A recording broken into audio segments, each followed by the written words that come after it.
प्रधानमंत्री मोदी से आपने अक्सर एक बात सुनी होगी कि 24 का यह चुनाव देश बनाने और परिवार बचाने वालों के बीच का चुनाव है। आज बिहार में सीएम नीतीश कुमार ने लालू यादव के परिवारवाद पर हमला किया। नीतीश ने जो बोला उसे लालू पर उनका सबसे तीखा हमला कह सकते हैं। इसमें नीतीश कुमार ने लालू और राबड़ी देवी से लेकर उनके दोनों बेटों और इस चुनाव में लड़ रही उनकी दोनों बेटियों तक को लपेट लिया।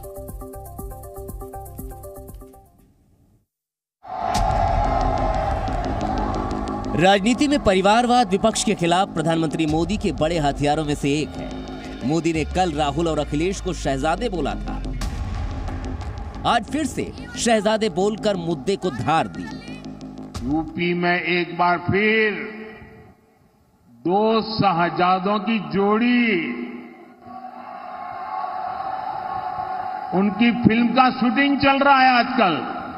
शहजादे और उनकी टोली 26 अप्रैल को वायनाड में वोटिंग का इंतजार कर रही है।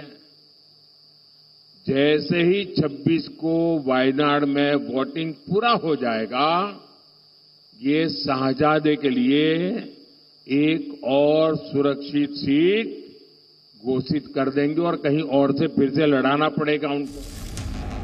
लेकिन परिवारवाद पर आज बड़ा और विस्फोटक बयान दिया नीतीश कुमार ने। लालू पर ऐसी चढ़ाई आज तक किसी ने नहीं की थी। हट गए तब बीवी को बना दिया, अब आजकल बाल बच्चा को, अब पैदा तो बहुत कर दिया, इतना ज्यादा पैदा करना चाहिए किसी को। नीतीश से ऐसे हमले की उम्मीद लालू परिवार को नहीं थी। गुस्से से तमतमाए लालू परिवार के लगभग सभी सदस्य नीतीश पर टूट पड़े। समझ में नहीं आ रहा क्या बोले इस पे। जब हमारे साथ थे तो उनको नहीं पता था। अब मोदी जी बंद कर दिए हैं तो चाचा जी शुरू किए हैं परिवारवाद पे बोलना। भाषण में क्या बोल रहे हैं भाई? कौन उनको लिख करके दे रहा है? क्या बोल रहे हैं? मुद्दे पे बात होनी चाहिए। ये कोई परिवार लड़ रहा है क्या? नीतीश के लालू से अलग होने की एक कहानी ये भी है कि उन पर तेजस्वी के लिए कुर्सी छोड़ने का दबाव था। सियासत में सुर एक झटके में बदलते हैं, वरना कहां यही नीतीश भतीजे भतीजियों पर प्यार लुटा रहे थे और वो भी चाचा जी कहकर झुके जा रहे थे। ब्यूरो रिपोर्ट, जी मीडिया। तो 24 की सरकार में अब हम आपको समझाते हैं ये परिवारवाद का खेल किस तरह का है और क्यों इस तरह के आरोप लगाए जा रहे हैं। जरा समझिए। लालू जब मुख्यमंत्री थे तो राबड़ी देवी के दोनों भाई ताकतवर थे। इसको आप समझने की कोशिश कीजिए। लालू का परिवारवाद, जब लालू मुख्यमंत्री थे तो राबड़ी के भाई ताकतवर थे। एक का नाम था साधु यादव, एक का नाम था सुभाष यादव। कई फिल्में भी आई, उनमें भी इनका जिक्र रहा है। लालू ने जब पद छोड़ा तो मुख्यमंत्री कौन बना? मुख्यमंत्री बनी उनकी पत्नी यानी कि राबड़ी देवी। इसके बाद जेल में जब लालू थे तो बेटों को उन्होंने जेल से ही कमान दे दी। तेजस्वी यादव और तेज प्रताप यादव ने बिहार के अंदर कमान संभाल ली।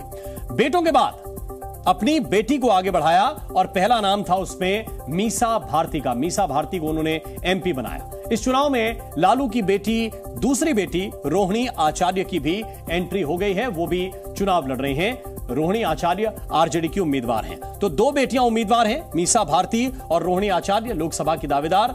दो बेटे जिनके बारे में आप जानते हैं कि बिहार के पहले डिप्टी सीएम रह चुके हैं तेजस्वी यादव और मंत्री थे तेज प्रताप यादव।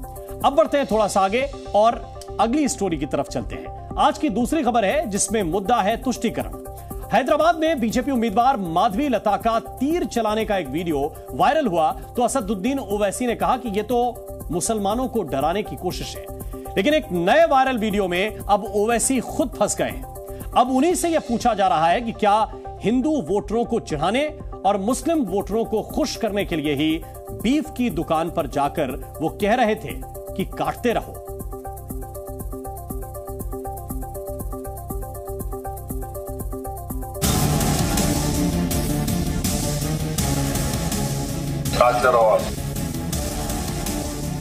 वोट मांगने के लिए इससे ज्यादा कुछ नहीं मिला उनको बोलने के लिए। हिंदू समाज की भावनाओं से आप खेल रहे हो। सियासत में हर शब्द के मायने होते हैं और यहाँ तो पूरी लाइन पर ही संग्राम छिड़ गया है।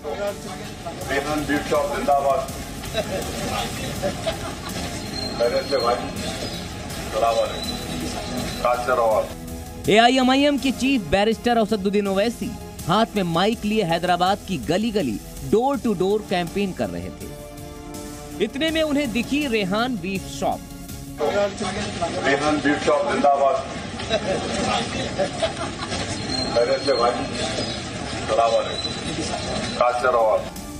अब वीडियो को थोड़ा आराम से देखें। ओवैसी की नजर रेहान बीफ शॉप पर पड़ी। उन्होंने दुकान का बोर्ड देखा, बोर्ड के कोने में गाय का फोटो देखा। ये देखकर भी दुकान की तरफ बढ़े। जिंदाबाद, कैसे हो भाई? अलैकुम सलाम। इसके बाद बैरिस्टर ओवैसी का चौथा कमेंट था, काटते रहो।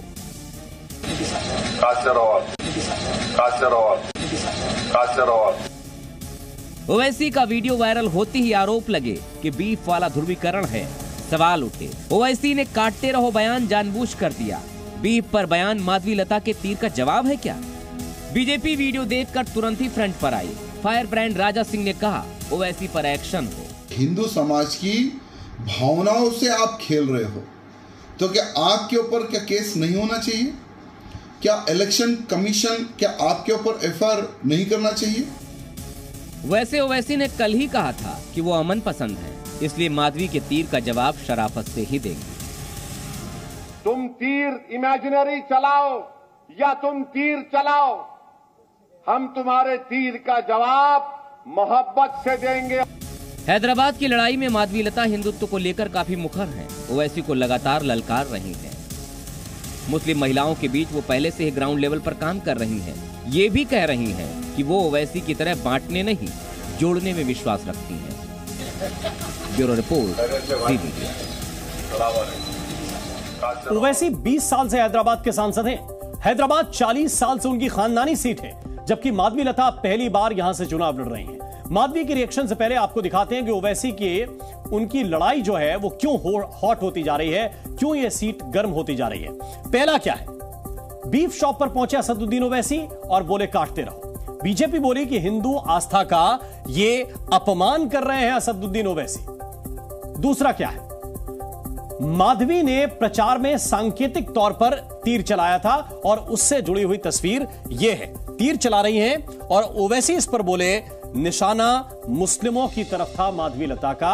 यह वोट का पोलराइजेशन करने की कोशिश है।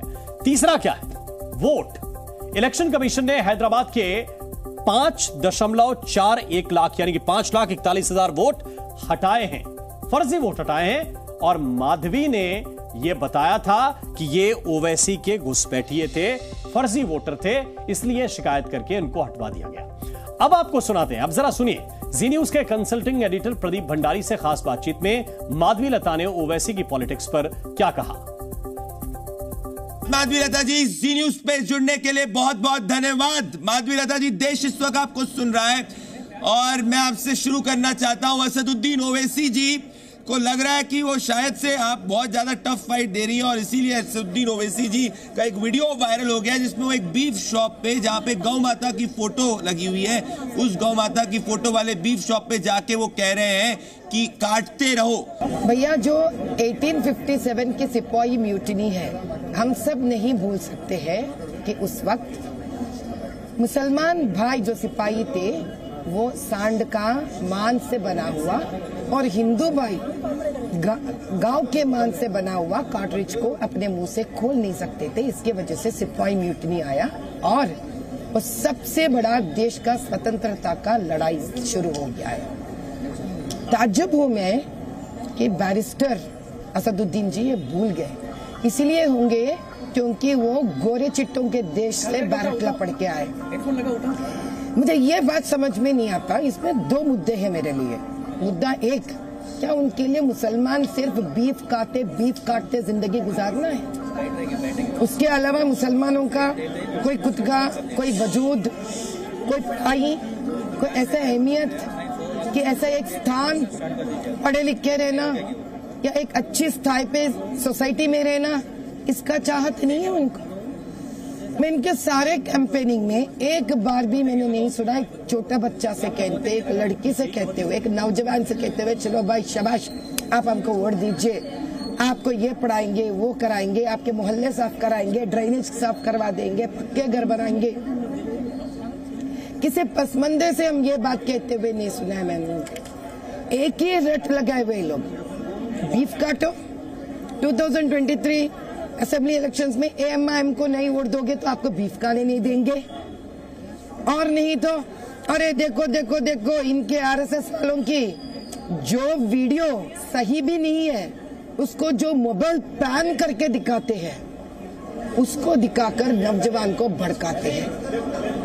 इनका मंदिर, मस्जिद, बीफ के अलावा क्या हमने कभी इनके जबान से तरक्की के बाद पसमंदों के लिए, हिंदू के लिए बात करते हुए सुना है?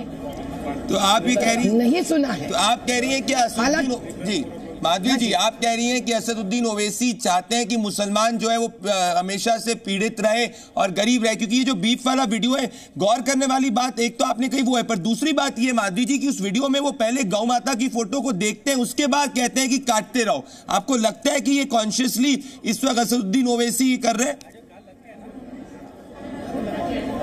जी, मैं आपको इसी मुद्दे पे उनका एक उदाहरण देती हूँ।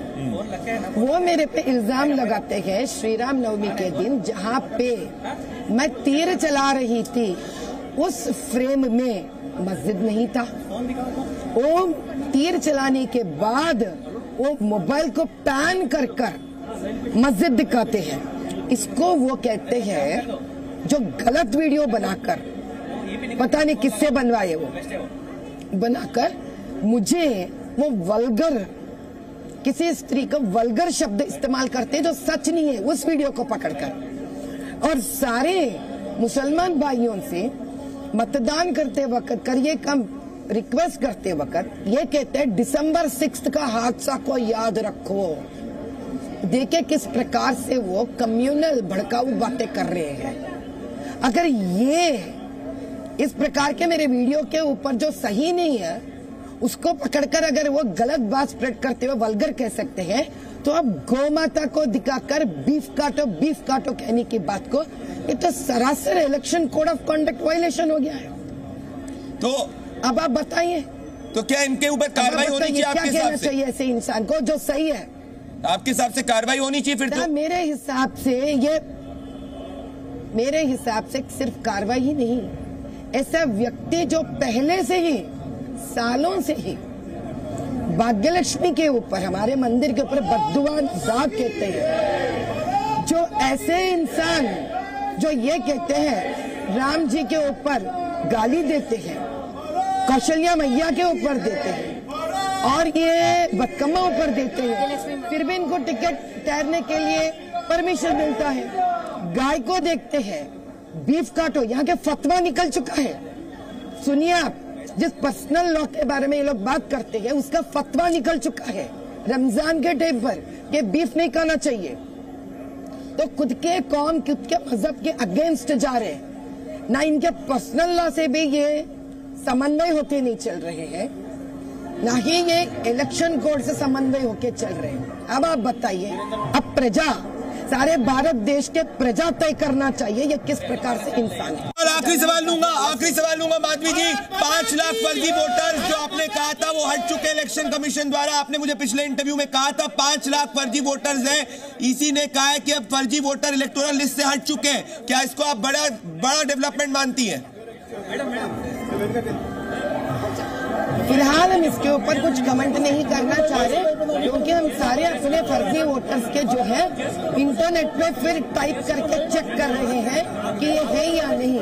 इसके लिए हमको 2-3 दिन का टाइम लगता है। इतने में 25 को भी एक फाइनल लिस्ट आएगा, उससे हम कंपेयर करेंगे, फिर आपके सामने। बिल्कुल माधवी जी, मैं आपको अब और कैंपेनिंग में नहीं रोकना चाहता हूँ।